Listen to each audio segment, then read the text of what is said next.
in difficult time due to illness or loss of a loved one. Let's remember, too, as we prepare for the celebration of Christmas, that it's not in presents received or presents given, but in the presents you gave us by sending your Son to be in our presence. In your precious name we pray. Amen. Amen.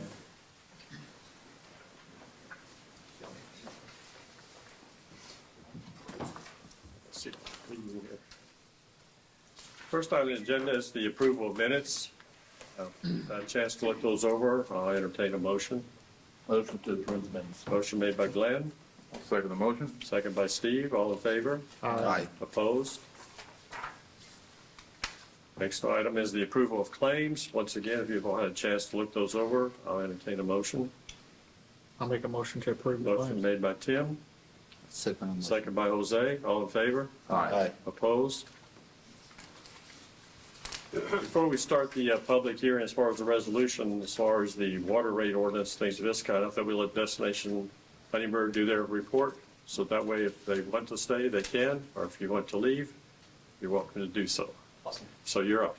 Thank you. We appreciate that. Thanks for your time. And Rob, if you can hear me, are you able? We've got a presentation that's plugged into the computer here. I was trying to find a way to open that.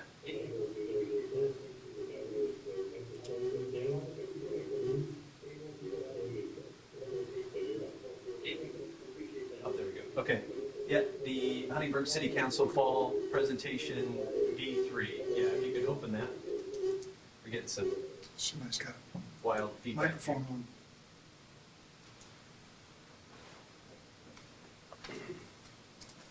Yeah, if you, could you open that, I don't have the mouse control, sorry, I'm not sure who does.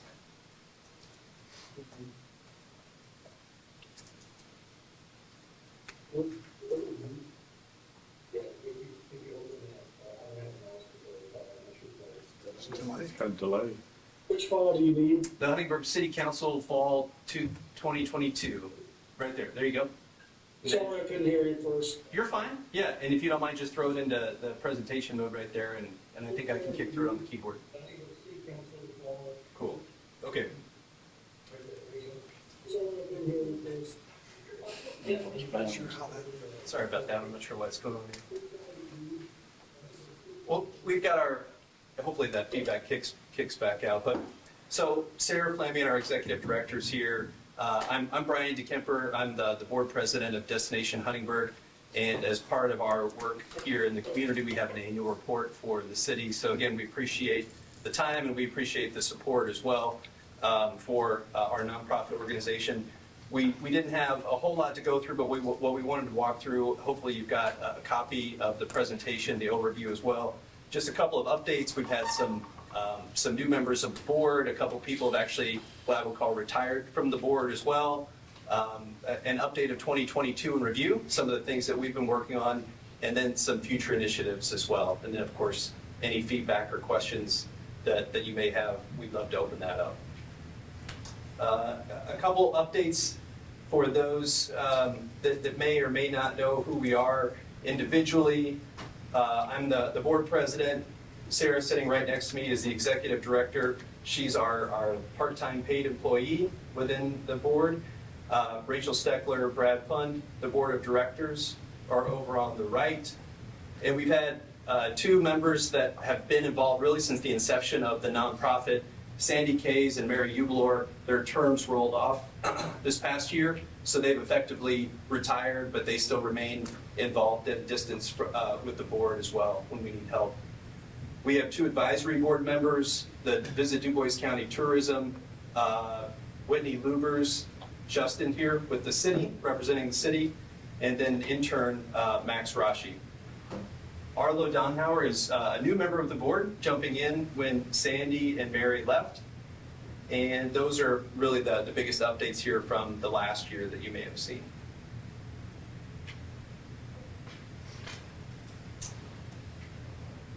The 4-point approach, a lot of people wonder, hey, how do we differ from the chamber? How do we differ from merchants? How do we differ from tourism? Things like that. Really what Destination Huntingburg is grounded and anchored in is a four-point approach: organization, promotion, design, and economic vitality. And really the net behind all of that It's a Main Street organization. We follow a footprint that's given from the state of Indiana, Okra, and Indiana Main Street to try to make sure we can focus on these kinds of projects here in our local community. We have a very specific defined footprint that we try to follow as well. Again, no surprise, it's the downtown corridor, the Main Street corridor, and we have a carve out there for League Stadium just because they're such a big part of tourism, and they're a big part of the events, and they're a big part of the work that happens here in the city. So of course, from a Parks and Recreation standpoint, we always appreciate the support from the city and the Parks Department with League Stadium as well. Over time, again, this is more of a refresher. Everything from stellar forward to today. Our work, the board continues to try to find strategic partners like the city of Huntingburg, Indiana University's Center for Rural Engagement. They've been a fantastic partner of ours, along with what we would call the main charter, Okra and Indiana Main Street, who set this vision for how groups like ours can really help out cities much like Huntingburg. So we're going to continue to try to do everything we can with our executive director within the scope of what we can with our partners, our organizational partners that you see right here. And the Indiana Main Street as an entity, you might wonder, well, who are they and what do they do? We put together just a little bit of a subset with their infographic right here to talk about what that is. And really what Main Street is, as you see right here, they've got a full-time staff. They're advisors for us. They show up, we meet with them, they send us weekly emails, we talk to them very frequently. They help us figure out, hey, how do we find strategic vision development? How do we put together an employee review for our executive director? What are ways that we can be a very well-oiled and formal organization? And those are the kind of resources that they bring to us as part of our connection to them, the state, and Okra as well. So you see here, they connect us with opportunity to find grant funding, support, and all those things. The reason why we mention them here is it's important for us as we walk through the work that we do in the community, our event calendar, and then the things that we have on our plate, much like Current Blend. So if you remember, a couple of years ago, Current Blend is now part of the Current Blend property on 4th Street is now part of Destination Huntingburg. The board at Current Blend dissolved, and given where that property is anchored on the Main Street, what we wanted to do is we had an opportunity to try to take that on, continue the operations, and find ways to make sure that it could be a very utilized piece of real estate here. And it's now sort of a headquarters for our work and what we do on 4th Street. We worked with OFS a year ago, who was able to put together an entire revamp from a furniture and furnishing standpoint. So we've got a great new facility that really acts as the co-working space, but it's also now utilized by the Community School Corporation, businesses, and then other independent subscribers that are using it as really a workspace as well.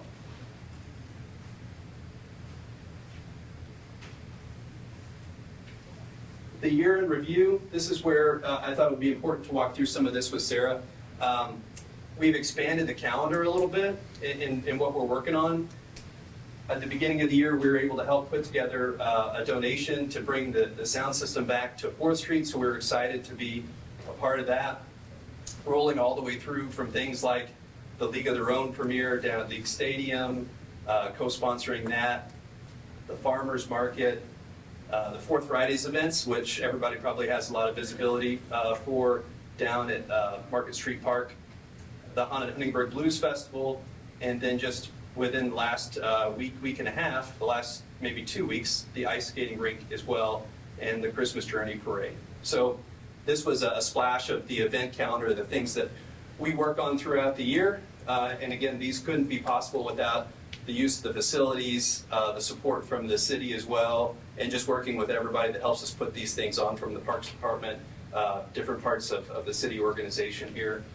And we're continuing to look to find more ways to build this calendar with the resources we have. A part-time director, as Sarah will tell you, she does about 2-3 times what a part-time employee will do. She probably works 60 hours a week for what she does, jokingly here, but she's a fantastic asset, and she helps us keep all of these things on track throughout the year. Then for future projects on our plate, right now what we're trying to do is figure out where can we go from here. We're from a staffing and resourcing standpoint, we have about everything that we can do with someone, a volunteer board and a part-time executive director. So we're working with the Main Street Association right now and the folks at Oak Ridge just to find out what other communities do. You know, when you hit this point where you've got a great calendar, you've got a very active board, you've got assets like we have in the city of Huntingburg, what can we do next in terms of finding funding sustainability? You know, we've changed our fundraising campaign to try to make sure that we can continue to have a plan to be sustainable in the future and not rely as much on the community support from a financial standpoint. But what do you do once you hit that next phase? And we're continuing to work on those kinds of things here in 23 as well. So this is a little bit of the things that we worked on from a community engagement standpoint, philanthropy, and then the pieces next year where one of the things that we're working on is becoming an official Main Street America.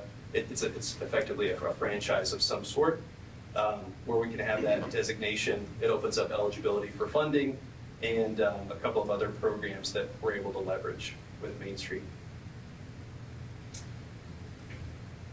And then in the backside of the attachment, if you have that, we put together just some pictures and a little bit of information about each of the different events that we've put on throughout the year. I won't go through each of them individually and read through all the slides, but things like the farmers market, lunch on market, and each one of those all the way down to the League of Their Own, movie showing, the skating rink, and Fourth Fridays as well.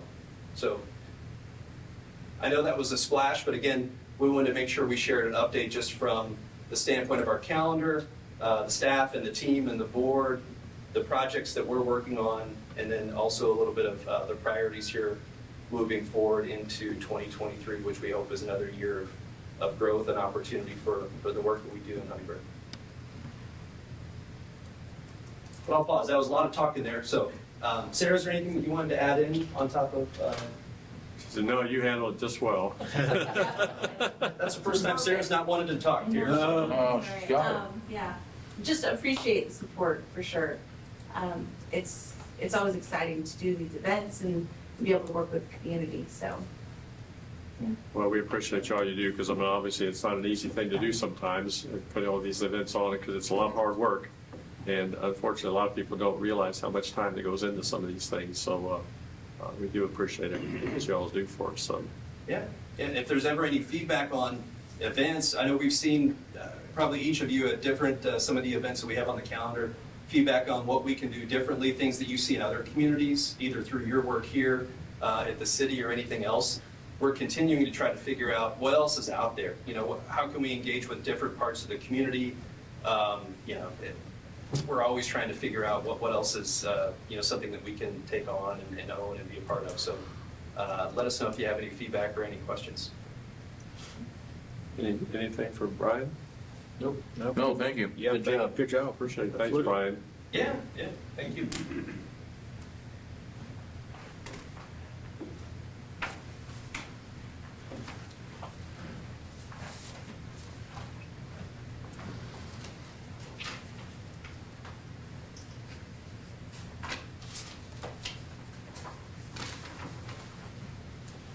Okay, the next item that we have on the agenda is obviously it's a resolution for the purchase of a piece of property to complete the widening on the west end of the alley there going on to Geiger Street. I think I mentioned this before, but it's a situation where we were kind of coming together to try to get the owner of the piece of property that would make that alleyway wider so that we could have trucks going in and out a much easier situation. We finally came together with a much better price than what he started with as far as what he wanted to do for that. There's a $300 piece of property is where he's asking for it now, and I told him that we'd bring it to the council for approval to do that so we could actually finish up that project and move on to something better than that. It's 3,000. It's 3,000. 3,000. Yes. 300 sounds great. 300. Did I say 300? Yes. Yeah, that was even better yet. That's a better deal. You probably wouldn't have signed the papers. You guys, you're familiar, we usually have appraisals done when we buy real estate, but if the purchase price can be negotiated for a price less than $25,000, you can authorize the mayor to complete the purchase at a reasonable price, so long as it's under $25,000. This is a strip of land that's on Geiger Street, 10 by 40 feet, and he's asking $3,000. Will we own it, or is it just permanent? It'd be a permanent right-of-way, for public use. I don't think the county wants to create a separate tract for that little that 10 by 40 piece. It just doesn't make It would sense. just give us the right of way. Yeah. Do we have to have a resolution number, or? Yeah. One thing you do have to add to the resolution, I don't know what fund you're going to pay this from. There's a blank there for what fund. We talked about doing the same thing with the alley, which is part of the continuation of the alley, which would come under the ARPA funds, if I remember correctly, Tom. Yeah, we I talked think it's about ARPA number 5. Yeah. It would just be a continuation of that. continuation of that for the alleyway. So do I have a motion to accept the resolution, whichever the number is that Tom throws it out there to us? Yeah, it's 2022-42. 42. I'll make a motion to accept resolution 2022-42. Motion made by Glenn, I'll second it. second by Steve, all in favor? Aye. Opposed? Does it have a roll call on it? It does. Okay. Kissling. Aye. Bounds. Aye. McFerrin. Aye. Dubon. Aye. Ware. Aye. 4 ayes, 1 absent. I'll pass this around. Well, that's good. It just has the mayor's signature and Tom's signature. Doesn't require Yeah, okay. So you can make that. So next we'll be going on to the public hearing. I'll make a motion, well, I'll basically open the public hearing for the rate ordinance. To do that, I know we dealt with it before at the last meeting. Buzz was more than adequate, giving us a whole lot of information about the reasons and the wherefores of what we need to do. There was a URAB meeting yesterday that the board, or the rate board actually met yesterday and went over it again, and they actually put out a recommendation to approve it, which means it comes back to you as the council to then either approve or disapprove it, I guess. Before the public hearing actually gets started, there is one amendment to the ordinance that was introduced, and I think Jerry is asking your consideration to amend that ordinance as introduced. It's on page 4. It adds paragraph 11, the bulk sale of water. Periodically, not very often, but periodically, people appear at the plant and want to buy potable water in their own container.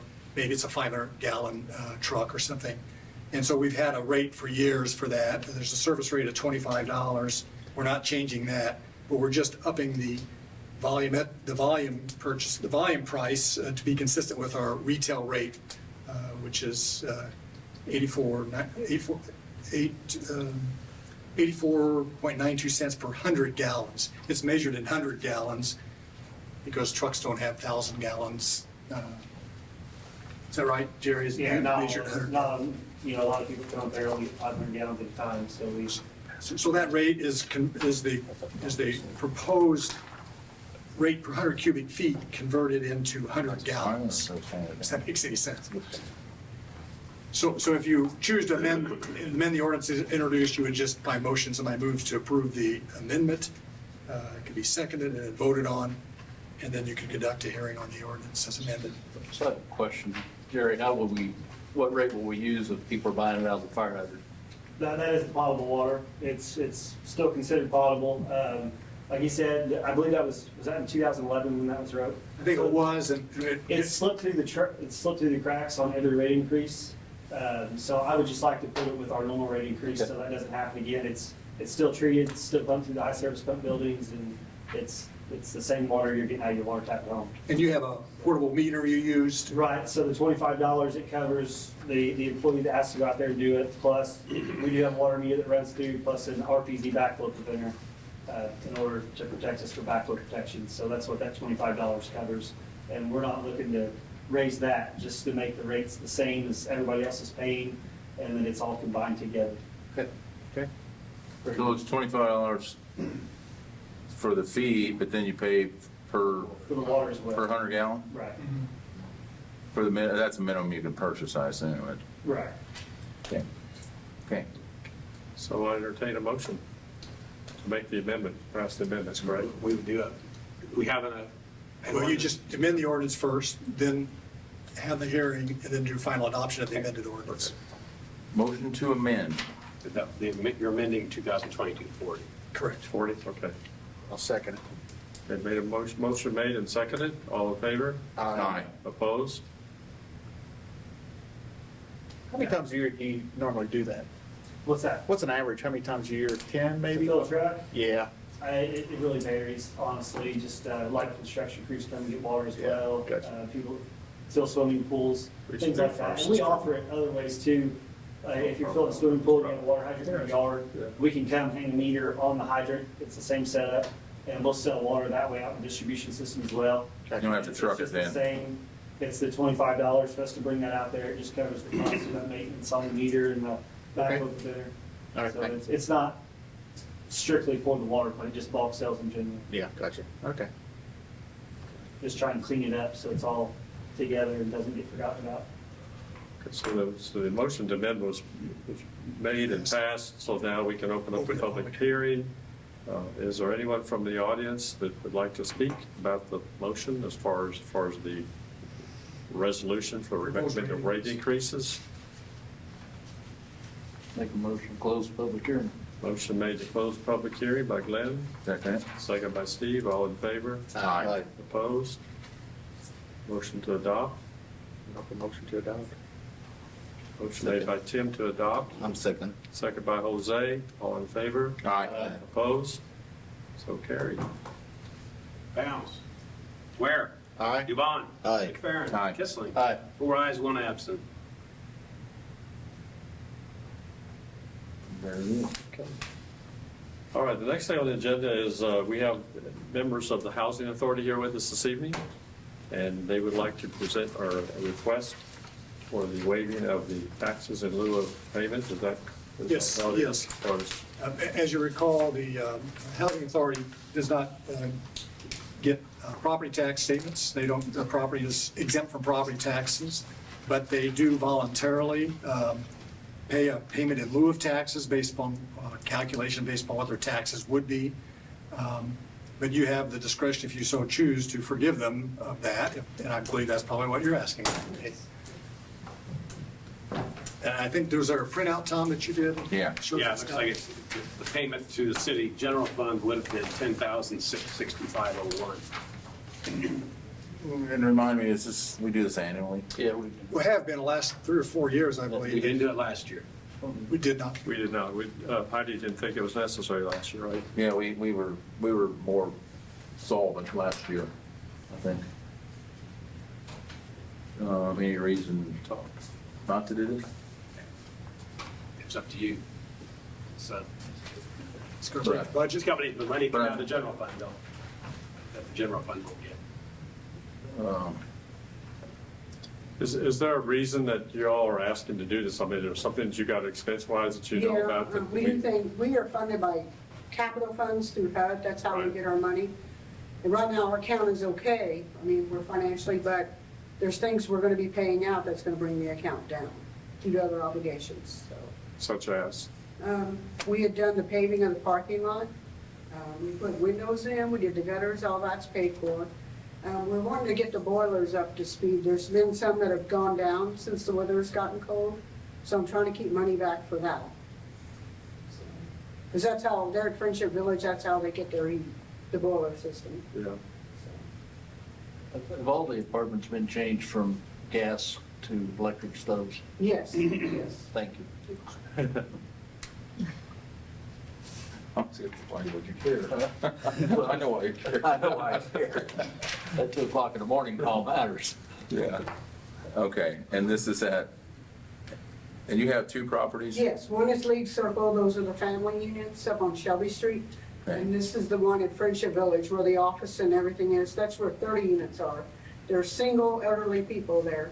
They're based on a low income, so we actually pay their utilities.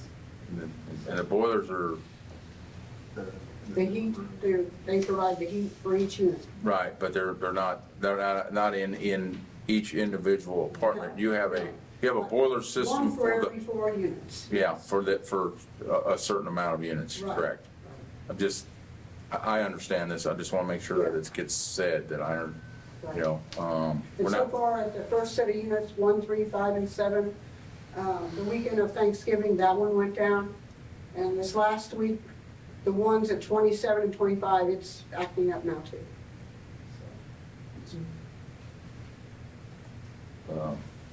we've not done it every year, but we've done it in the past. When I- We've done it more than we probably haven't done. Probably done it more than we've not, so. You just need a motion to That's what- adopt, or? That's how we've done it in the past. We've just approved by Motion to motion. waive. Motion to waive. Waive the payment in lieu of taxes.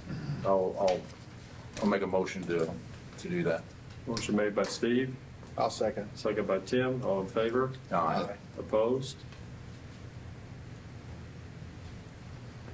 So be it. Thank you. All right, you're welcome. Bill, do you have anything? Nothing? Tom? Nope, nothing.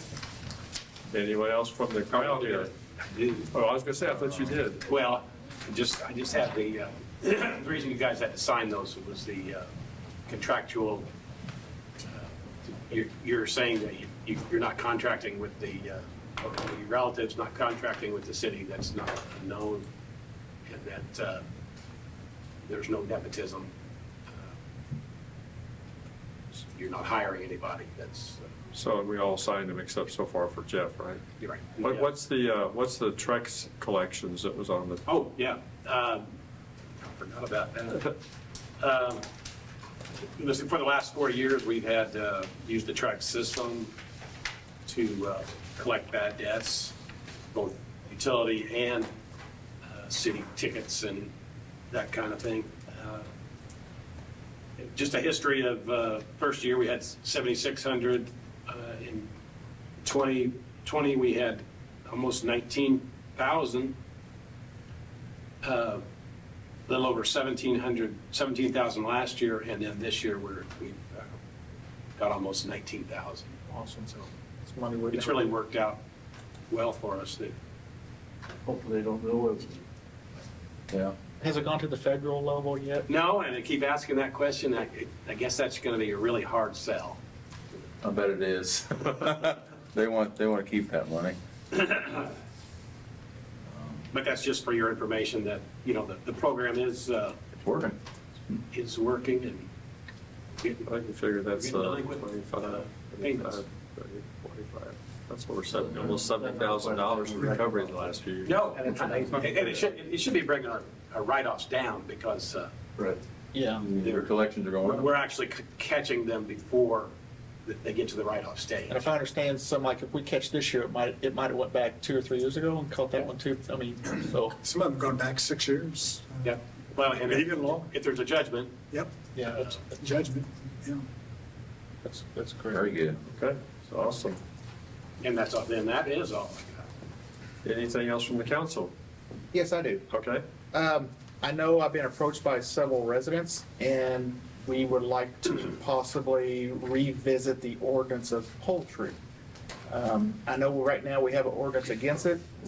I've been looking around with other cities like Jasper, Evansville, Martin County, several others, and see what they do. And I know there's a lot of information out there, and I'd like to know what's a possibility that we can have our code enforcement, maybe Mr. Lake, to look into it to see if there's anything that we could look into to see if it could work for us. With that, I know it's, I'm referring to chickens, that is, and I like to visit again to see if it's something if it would be good for the city or not. Okay. What would you like Mr. Lake to look into as a Well, certain criteria of some sort? Yes, or- with the information I've been finding, I think there's a lot of good information. I know people who are in town have them. I know it's against the ordinance right now, but if there's something we can do to make it work, to me, I think it'd be great. If there's something, I mean, even, I talked to him today, I thought maybe possibly with the size of chickens where you can put them in your yard, could we charge a yearly fee for just a permit to have them, maybe $20 or $25, because other cities do it, and I don't know if our city size will allow it. I know we let people have their dogs, we let people have their pigs, we let people have other types of small animals, fenced in. I mean, these chickens will have to be caged, of course, or in a coop. We can regulate that. We can regulate the number that they can have, possibly. We can regulate by how big the property is. If it's over an acre, maybe we'll have a couple more or whatever it works. We're not allowing free range, you're gonna have to have. No, you have to have, they've got to be in a coop. Now, and I saw on a couple of these ordinances where if you want a free range, you have to be there. They have to have an owner or custodian be standing there with them and let them roam in the yard. That'd be fine, but as long as they go back in and go home. So there's a lot of things to look at, and I like to look into that, so. Is it only for chickens or other waterfowl? Well, that's the thing we need to talk about, so would you allow a duck or? I'm not suggesting it, I'm asking. Anything, so my question is, that's something I think we need to talk about. I mean, if it's something. Well, obviously, it's an ordinance that's in place right now, so to change that is between you all as far as making a That's- decision. if it So, does. I mean, obviously, I have no problem with asking Paul to look into different cities and see what they have available, or as far as their ordinances are concerned with that. But once again, it's going to come back to getting information and then having you all decide which way you want to go on that. There's a number of cities that do permit it, number throughout the state of Indiana, but I think every ordinance is a little bit different. Some of them just permit a limited number of laying hens, Correct. only laying hens. Some of That's them, right. and all the ordinances I've seen prohibit roosters Right. because of the noise. And the number and the caging and the sanitary conditions and things like that. It does place an additional burden on our code enforcement to make sure they're complying with the ordinance, as to number and cooping and sanitation and Sure. the type of bird it is, whether it's a laying hen or I don't know the difference between a laying hen and an eating hen. Is there a difference? Probably end up the same. Especially if they quit laying. Yeah, they call them fryers. Yes. Well, that was specified in some of these. Some of these you cannot sell the eggs, some of them you cannot butcher on the property, It's the idea is for home use, for the use of the occupant. Exactly, the owner. so like I said, all but one says no roosters. One of them said with roosters, but you gotta put it in the building at night, so that's something we need to talk about. And if we can open up the conversation with this would be great. Well, like I said, I have no problem in asking to look into different codes and things in different cities, our size city, basically, is what it comes down to. And see what that is, whether it's a rural city, it's a metropolis city, metropolitan city, those things all enter into it also. So, and then it'd be a matter of bringing that information back to you all for the council, and then for open discussion at that point. And I don't know if we'd have to have a public hearing on that. No, you don't have to have a public hearing. I mean, it has to be done at a public meeting, obviously. Right. Yeah. That's wide open right now, though. You'd have to narrow that down some, Tim, to wherever. Right, I mean, like I said, For some choices. I got print out there for you. I'll be happy to share with you later. It's just off the internet. Send it to me. Yeah, it's off the internet. It's just different towns. I'll take the summary.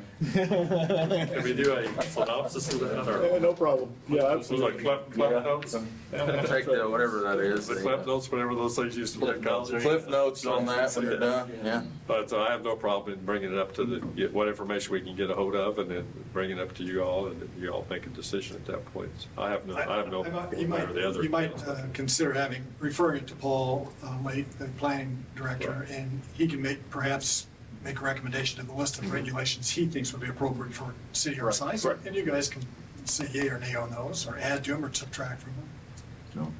But he does have at his access various ordinances of other towns. Right. So I think I'd like to open that conversation up if we could. So Okay. That's all I'm asking. Sounds good. Anything else from the council? Motion to adjourn? Okay, I heard motion to adjourn. I'll second it. Second by Glenn, all in favor? Aye. Aye. Opposed? See ya. Thanks, guys. Thanks, Jeff. Nice, glad you could join us.